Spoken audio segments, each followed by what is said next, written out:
PAN gas സ്റ്റോപ്പിൽ വെച്ച് കൊടുത്തിട്ട് ചൂടായി വരുമ്പോൾ ഇതിലേക്ക് 1.5 ടീസ്പൂൺ നെയ്യ് ചേർത്ത് കൊടുക്കുക. നെയ്യ് ഒന്ന് ചൂടായി വരുമ്പോൾ കുറച്ച് നട്സ് ചേർത്ത് കൊടുത്തിട്ടുണ്ട്.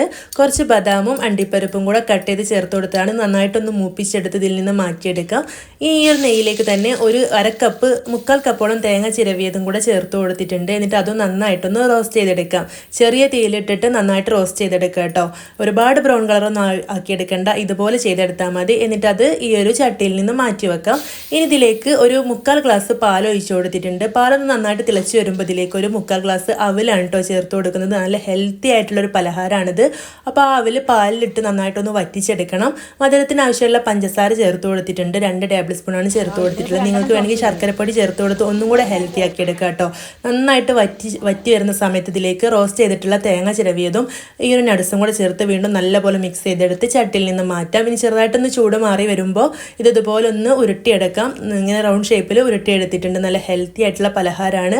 അപ്പോൾ എന്തായാലും ഉണ്ടാക്കി നോക്കണം. നല്ല ടേസ്റ്റാണ്. കുട്ടികൾക്കും മുതിർന്നവർക്കൊക്കെ ഒത്തിരി ഇഷ്ടമാവും. അപ്പോൾ വീഡിയോ ഇഷ്ടമായിട്ടുണ്ടെങ്കിൽ ലൈക്ക് ചെയ്യാനും നിങ്ങളുടെ അഭിപ്രായം കമൻ്റായിട്ട് അറിയിക്കാനും മറക്കരുത്.